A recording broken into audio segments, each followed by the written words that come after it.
Bismillahirrahmanirrahim. Assalamualaikum warahmatullahi wabarakatuh. Berita Al-Hijrah 29 Mac bersama saya Khadijah Faisal dan jurubahasa isyarat Azlina Muhammad Isa. Berikut tajuk utama malam ini. Pengemis semakin kaya.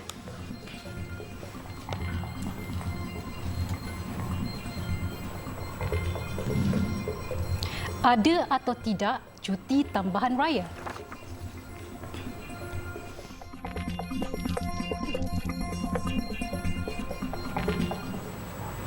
Kegiatan mengemis di Bazar Ramadan di seluruh Perak dilihat semakin berleluasa. Hasil pemantauan Jabatan Kebajikan Masyarakat JKM Negeri mendapati pengemis terbabit menjadikan bulan puasa peluang untuk mendapatkan kutipan lumayan. Esko Pembangunan Wanita Keluarga Kebajikan Masyarakat, Pembangunan Usahawan dan Koperasi Perak Datuk Salbiah Muhammad berkata pihaknya bekerjasama dengan polis bagi mengesan sindiket pengemis itu yang dilaporkan semakin ramai. Baru ni pun viral dekat stadium kan. Katanya orang parit buat dianggap sebagai satu pekerjaan lah. Ya, pekerjaan bagi mereka sebab mengambil kesempatan daripada kemurahan rakyat Malaysia. Perkara ni sebenarnya JKM sendiri pantau dan mereka membuat rondaan ke bazar-bazar Ramadan. Dan memang kita buat pemantauan mengenai perkara-perkara inilah yang berkaitan dengan gelandangan ataupun pengemis-pengemis yang mengutip sewaktu bulan Ramadan terutamanya. Memang di bawah tindakan JKM. Katanya ada juga dalam kalangan pengemis yang didapati berasal dari negara jiran Thailand. Pengemis-pengemis warga mas terbabit dibawa khas untuk mengutip duit sepanjang Ramadan. JKM katanya sentiasa mengingatkan semua penghulu dan ketua kampung untuk memberi tumpuan kepada karya masing-masing bagi mengesan individu yang boleh dibantu pihaknya bagi mengelakkan mereka mengemis. Datuk Salbiah berkata demikian kepada media pada Majlis Iftar Kasih Sejahtera bersama Pertubuhan Kebajikan Anak Yatim Malaysia Peyatim Perak di bangunan Perak Darul Rizwan dekat Ipoh. 5 lelaki warga Cina dihukum penjara 5 bulan oleh Mahkamah Magistrate Seremban atas pertuduhan menyimpan bahan lucah untuk tujuan pengedaran minggu lalu. Magistrate Syed Farid Said Ali menjatuhkan hukuman itu terhadap kelima-limanya selepas mereka mengaku bersalah atas pertuduhan tersebut. Tertuduh Jiang Lidong 32 tahun, Chen Xiaoyi 26, Li Zihong 27, Wang Longzing 36 dan Cheng Jinjiang 34 tahun didapati dalam milikan mereka iaitu bahan lucah yang disimpan dalam bentuk gambar dan video bagi maksud pengedaran dalam peranti 5 unit telefon bimbit dan 1 set komputer riba. Kesalahan itu dilakukan pada 20 Mac 2024 jam 1 tengah hari di sebuah rumah di Garden City Homes di Seremban 2. Berikutan itu mereka didakwa melakukan kesalahan mengikut Seksyen 292(a Kanun Keseksaan.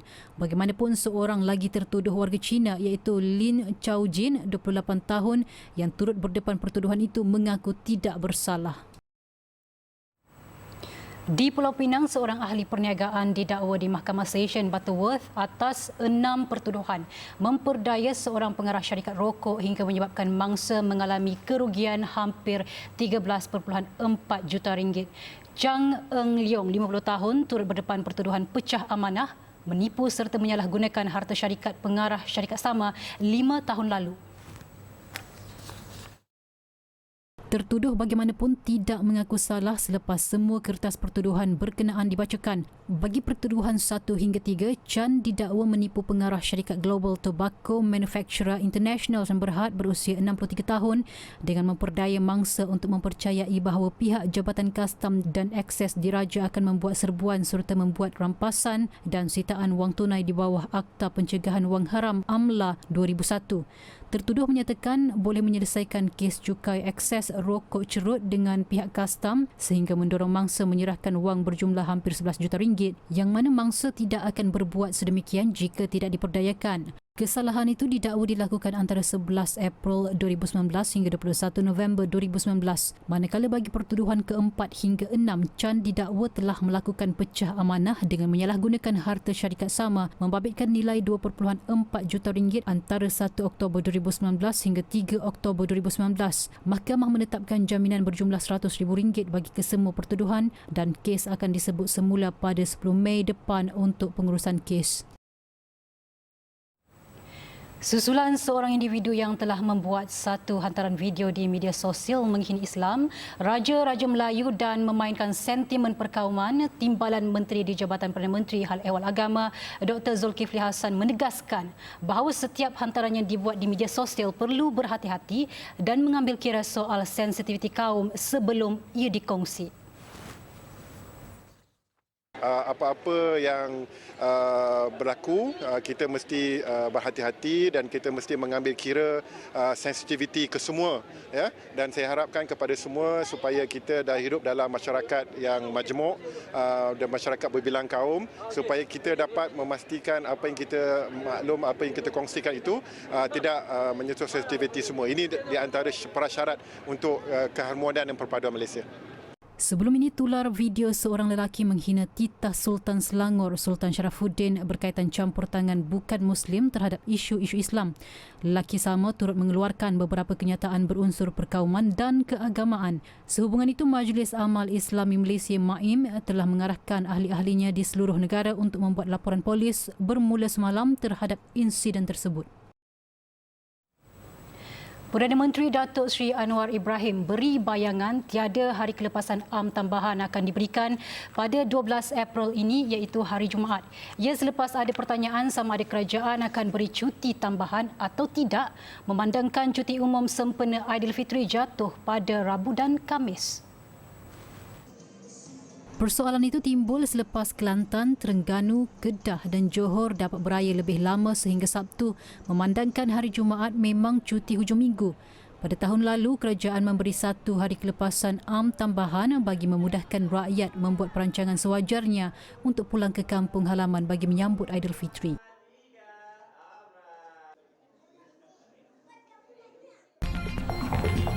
Perang terlalu lama, tentera Israel sakit otak. Kembali, Mahkamah Keadilan Antarabangsa ICJ arah Israel untuk pastikan bantuan kecemasan segera di Gaza tanpa bertangguh bagi mengurangkan kebuluran teruk yang berlaku. Ya, ekoran Badan Kehakiman Dunia itu tidak melihat sebarang perubahan sejak resolusi Majlis Keselamatan PBB minggu ini menuntut gencatan senjata segera.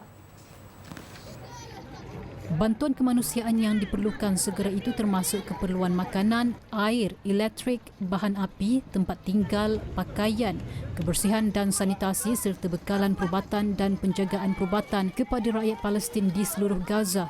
Di Rafah, penduduk bagaikan mendapat durian runtuh setiap kali lori yang membawa bekalan air bersih masuk ke kawasan mereka. Tong air pelbagai warna disusun sementara pekerja memasukkan air.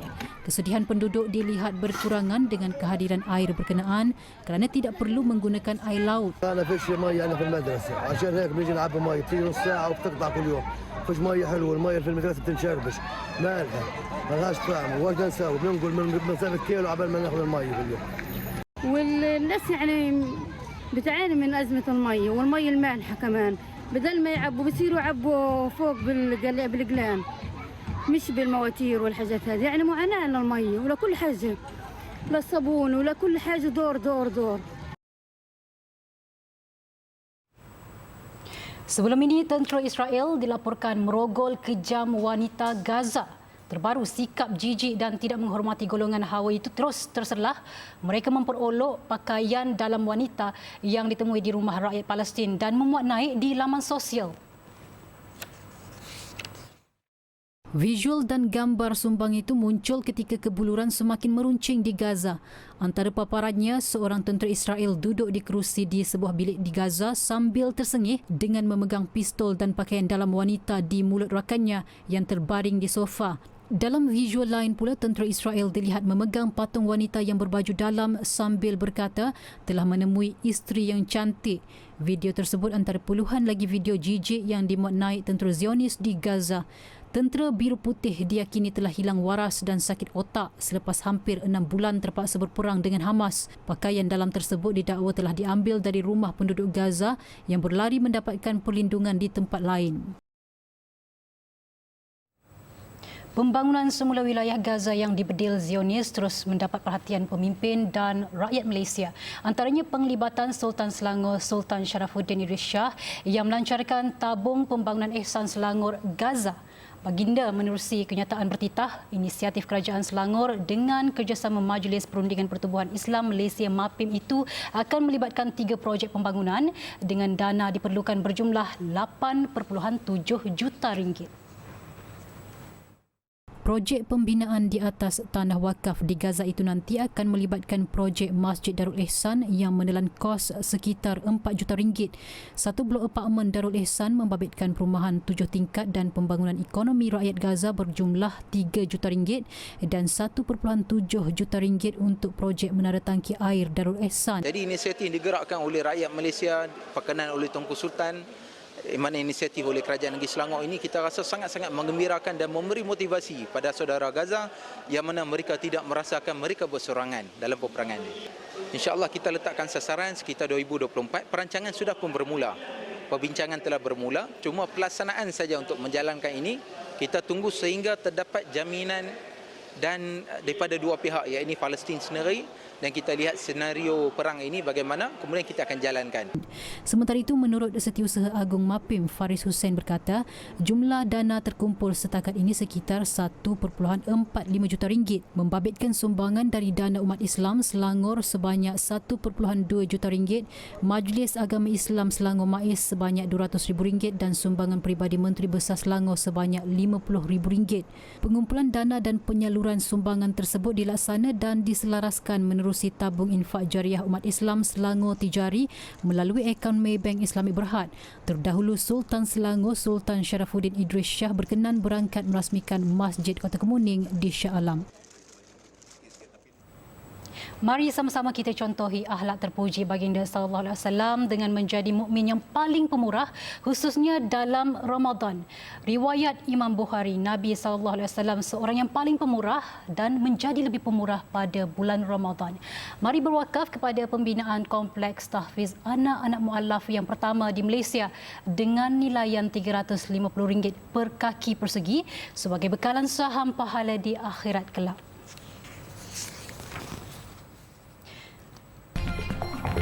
Nadia Al-Quran bantu selamatkan golongan buta Quran. Bertemu kembali. Hampir 10,000 orang membanjiri bulatan Dataran Putra, Putrajaya untuk berbuka puasa bersama Perdana Menteri Datuk Seri Anwar Ibrahim pada Majlis Iftar Madani sambutan Nuzul Al-Quran. Majlis Julung Kali Anjuran Jabatan Kemajuan Islam Malaysia JAKIM bersama Perbadanan Putrajaya PPJ itu berlangsung secara santai dengan hadirin duduk bersila menjamu juadah berbuka puasa yang disediakan.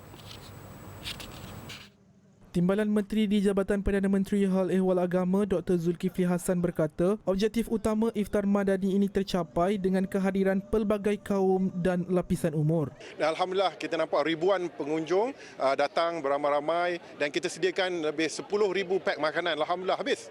Syukur kepada Allah SWT dan kita dapat nampak kemeriahan. Apa yang kita paling penting adalah kita jemput semua orang bukan Islam, pelancong-pelancong untuk bersama-sama kita pada hari ini dan kita nampak keharmonian dan kemajemukan Malaysia.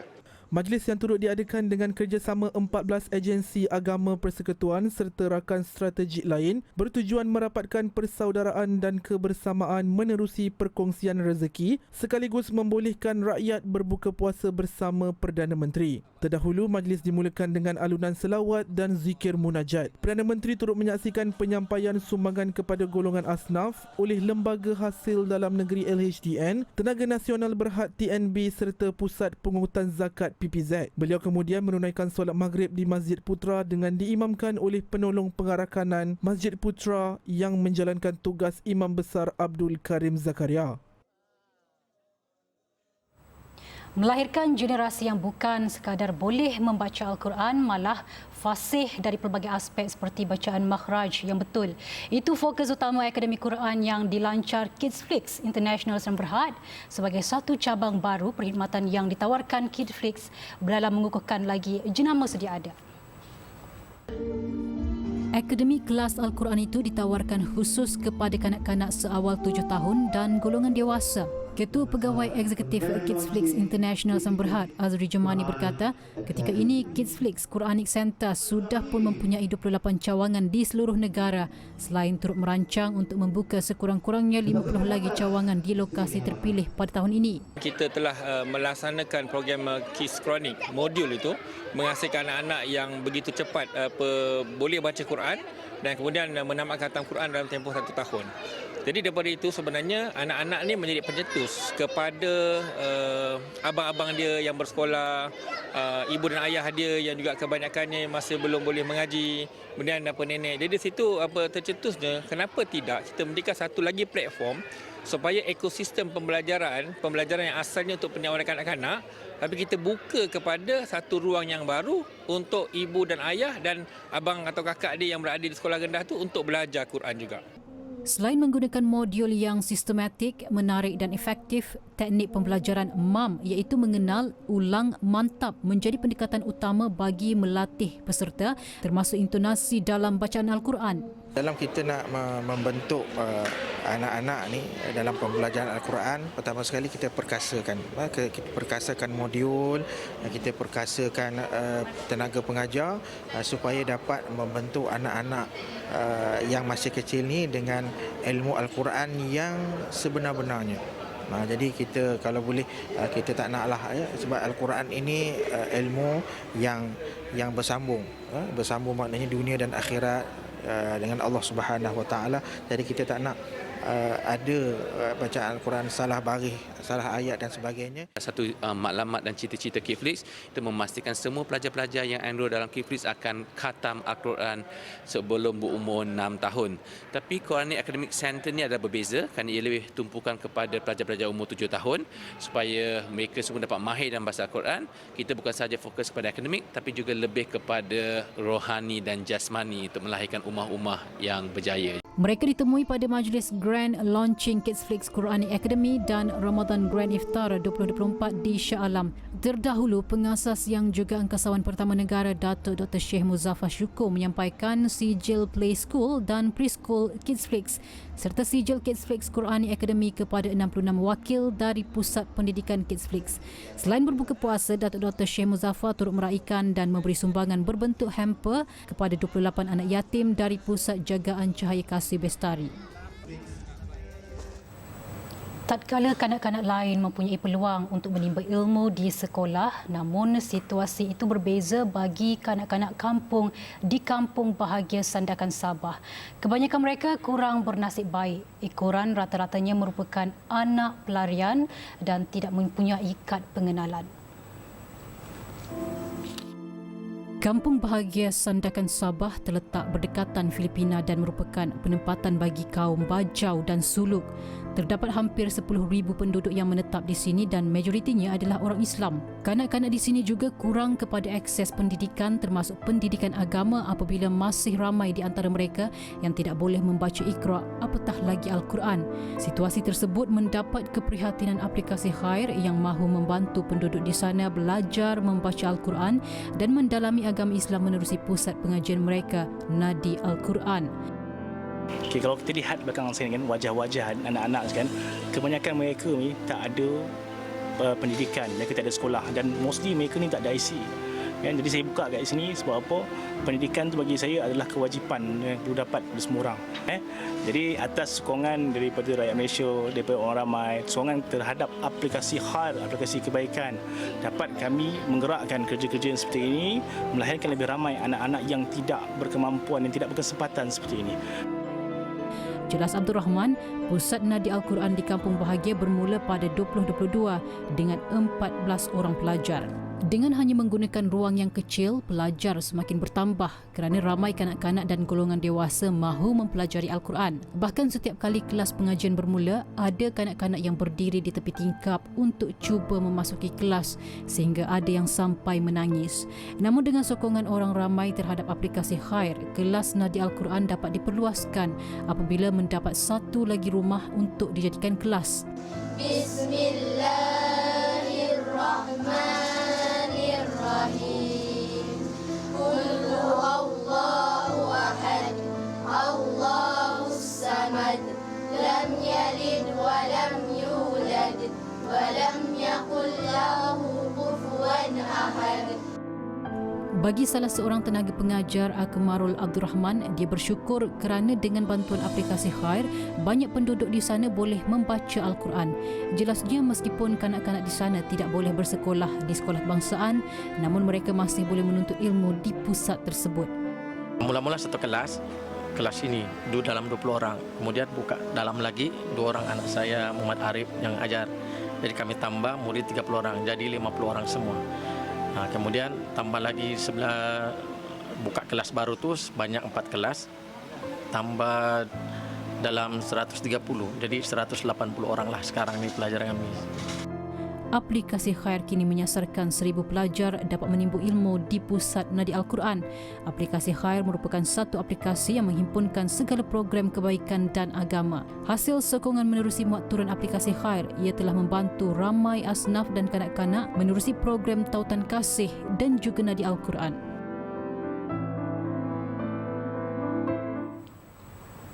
Qaryah di 3 taman perumahan di Pulau Emas terpaksa menggunakan sebuah masjid sempit bagi menunaikan solat. Pertambahan penduduk saban tahun menyebabkan masjid sedia ada sebelum ini tidak lagi mampu menampung jemaah. Bagaimanapun, masjid baru sudah pun dalam pembinaan namun masih kekurangan dana. Masjid Ar-Raudhah As-Sakinah ini dibina di atas lokasi sedia ada di Taman Pulai Emas, Johor Bahru. Pembinaannya bermula penghujung 2022 lalu dan dijangka siap pada pertengahan 2025.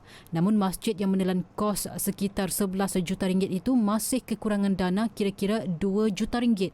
Alhamdulillah, ini adalah bukti sumbangan tuan-tuan digunakan sepenuhnya untuk pembinaan Masjid Taman Pulai Emas.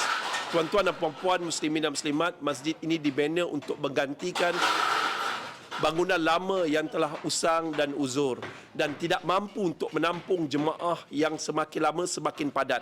Apabila Masjid Ar-Raudhah As-Sakinah itu siap nanti, ia dijangka mampu menampung sehingga 1,500 jemaah pada satu masa. Bagi yang ingin menyumbang boleh menghubungi talian yang tertera atau salurkan ke akaun Maybank 5513-0653-9838 atas nama Masjid Ar-Raudhah As-Sakinah.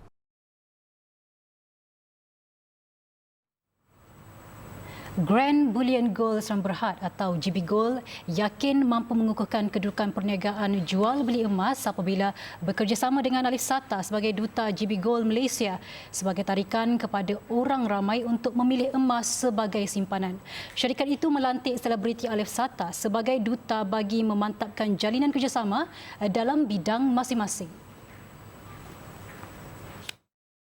Ketua Pegawai Eksekutifnya Syafiza Moidin berkata selepas memperkenalkan inisiatif jual beli emas merangkumi kedai fizikal dan tawaran jualan dalam talian dengan konsep patuh syariah bulan lepas, pihaknya terus mengadakan kempen antaranya memperkenalkan rekaan baharu emas gold bar dan emas dinar yang kebanyakan sebelum ini hanya berbentuk petak dan bulat. Dan sempena lantikan Alif Sata sebagai duta, GB Gold melancarkan Alif Gold bar dan Alif dinar yang berbentuk huruf alif. Ia merupakan rekaan yang pertama seperti itu di Malaysia. Kita pilih Alif Sata juga pertama sebab saya sangat-sangat suka dengan pembuakan dia geng subuh macam Jumaat. Alhamdulillah, image yang bersih dan Alif Sata ni seorang jenis fun dan gila-gila, seorang yang kreatif. So bila perbincangan pertama memang dapat energi yang sangat positif. So saya cakap yes, saya nak buat dengan Alif Sata. Dan dia pun seorang yang muda dan juga dekat dengan hati-hati dia punya peminat. Alhamdulillah, Alif ni satu perancangan yang dah lama dah dan akhirnya dia boleh kongsikan bersama semua hari ini. Jadi hari ini ada dah macam hari raya dah, tapi bulan puasa kan, Alhamdulillah, dan hari ini we're giving away RM30,000 duit raya kepada tetamu-tetamu kami hari ini. Pada majlis ini, GB Gold turut menjemput 1,000 tetamu untuk berbuka puasa bersama. Mereka yang berminat untuk mendapatkan produk Alif Gold Bar dan Alif Dina boleh membuat pesanan melalui laman web rasmi GB Gold Malaysia di www.gbgold.my.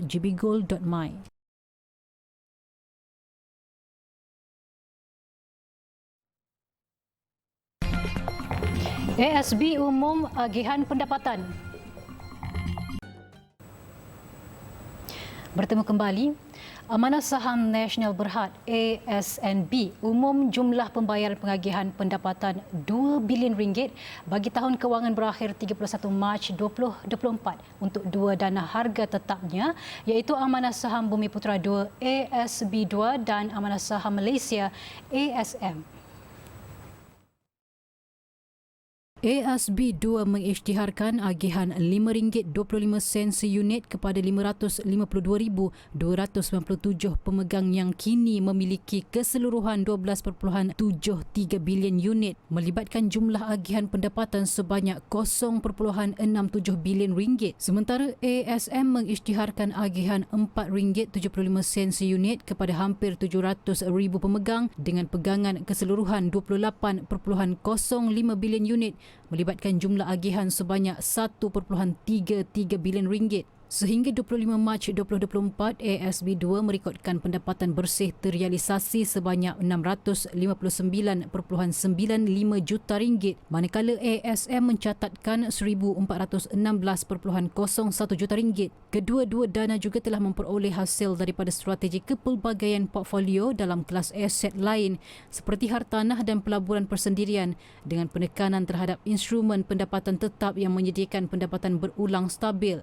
Kedua-duanya mengatasi penanda aras deposit tetap 12 bulan Maybank pada 2.84% sebanyak 241 mata asas untuk ASB 2 dan 191 mata asas untuk ASM. Sekian untuk malam ini. Saya Khadijah Faisal dan Jurubahasa Isyarat Azlina Muhammad Isa. Satukan ummah dengan ilmu bagi memperkasa Malaysia Madani. Assalamualaikum warahmatullahi wabarakatuh dan selamat menjalani ibadah puasa.